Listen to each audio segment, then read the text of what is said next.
স্বামীর হায়াত বৃদ্ধি করার জন্য ইফতারের পূর্বে ছোট্ট একটি দোয়া যদি কোনো স্ত্রী পড়তে পারে, আল্লাহ তাআলা ওই স্বামীকে সুস্থ রাখবেন, ওই স্বামীকে নিরাপদে রাখবেন, ওই স্বামীর হায়াত আল্লাহ তাআলা বাড়িয়ে দিবেন। মনে রাখবেন, কোনো স্ত্রী যদি সুখে থাকতে চায়, স্বামী শান্তিতে থাকতে চায়, তাহলে তার স্বামী যদি সুস্থ থাকে তাহলে সে শান্তিতে থাকতে পারবে। স্বামী যদি অসুস্থ হয়ে যায়, স্বামী যদি বিপদে পড়ে যায়, স্বামী যদি অসুস্থ হয়ে পড়ে, তাহলে দেখা যায় একজন স্ত্রীর প্রতি কতটা বোঝা হয়ে যায়।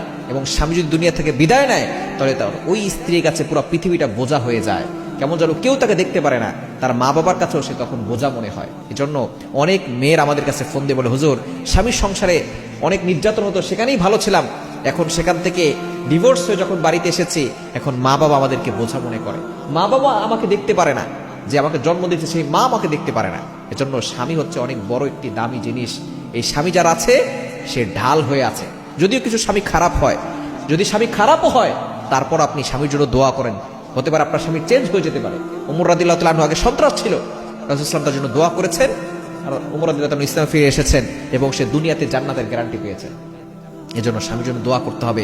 স্বামীর হায়াত বৃদ্ধি করার জন্য এই রমজানে ইফতারের পূর্বে যাতে করে স্বামী ভালো থাকে, স্বামী নিরাপদে থাকে, সকল বিপদ আপদ থেকে সে বাঁচতে পারে, এজন্য আপনি একটা দোয়া করবেন। দোয়াটি হচ্ছে, আল্লাহুম্মা ইহফাজ যাওজি মিন কুল্লি শাররিন ওয়া বারিক লাহু ফি সিহহাতিহি ওয়া উমরিহি।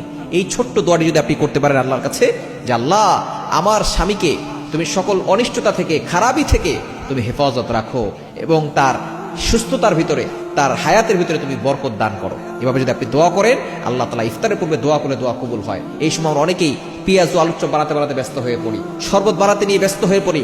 এই সময় আপনি আল্লাহর কাছে দোয়া করবেন, আল্লাহ তাআলা আপনার সকল চাওয়া পাওয়াগুলো কবুল করবেন। স্বামীর জন্য দোয়া করবেন, আল্লাহ তাআলা স্বামীকে নিরাপদে রাখবেন।